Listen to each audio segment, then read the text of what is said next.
Right, let's get started on the good stuff, actually getting our hands on some clubs.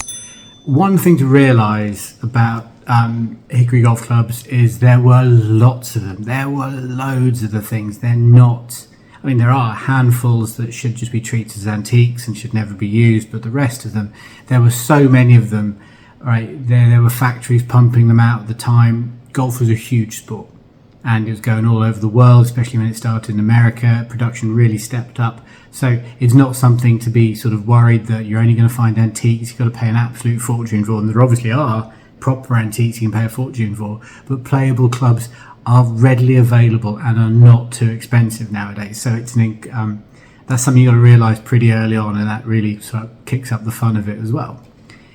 The best thing to do is just to find someone who already plays. They might have spares, they might be able to lend you a set just to give it a try, or they will then be able to point you in the direction of the societies and people they know where they get them from, if they're also collectors or if they're involved and they're playing avidly. You know, that's, if anyone was asking me, that's exactly what I would do. You know, and then it can be a bit, you know, it's a bit of fun. You find a guy who knows a guy who knows a guy who knows a guy, and then they know a guy who's just got a shed full of the things, right? And you can just go and, you know, get stuck in and start bartering your way to get to walk out with a handful of them. But ideally, the perfect thing to do is to try before you buy.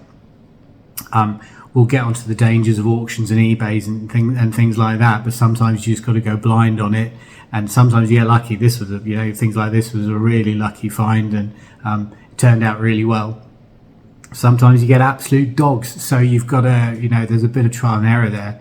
But if you're just starting out, ideally, and you're looking for a playing set, it'd be great to actually have a go with them before money changes hands, right? But even then, you'll learn, you'll play, you know, you'll use some, you'll find out what you like, and that will evolve over time. But, you know, generally, as I said, try and find someone who already plays with them, get a game with them, see what they look like, have a go, borrow them if you can. That's the ideal way of doing it. The moment you see them, the moment you get your hands on them, and you get a try, it'll start making a bit more sense. You know, that's how I work it. When people say they're interested in it, I'll lend them some spares. Sometimes they just end up, I'll just keep some of them. They give some back they don't like. They start filling them in. That's how things change hands. That's, you know, that's all part of the fun, really. You might start out with a completely mixed bag. You'll find the ones you like. I know I did, and I sort of honed in and realised there was just one manufacturer I really liked, and that's what I've ended up collecting.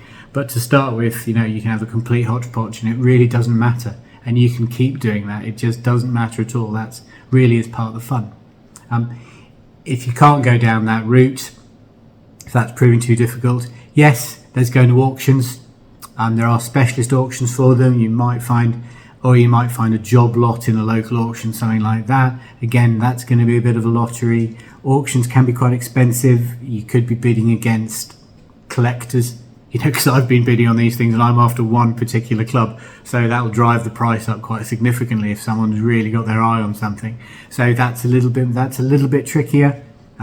You might get lucky in antique and junk shops. It's always worth a look.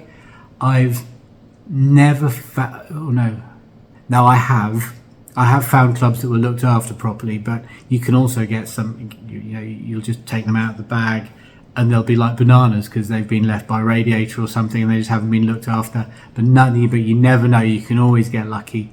And finally, there's the one main one that we've got to talk about, and we'll do a whole separate piece on eBay.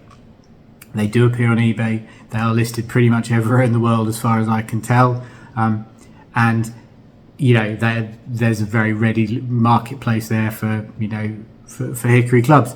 But then again, you've got to know what you're looking for a little bit. So I'll try and give some pointers there in what I've learned over the years of using eBay. And then, as I said, you'll get to know what you like. That will evolve. Your set will evolve. What you like will evolve. You'll find some absolute beauties, and you know, you'll discard them. You'll get the other ones on eBay, and you know, you could just keep going like that forever. It's a huge amount of fun. And then we'll spend a little bit more time talking about the actual clubs you need, the actual ones that I would recommend for a first set. But you know, it's good to know the path you're going to go down, you know, where you're going to find them from in the first place.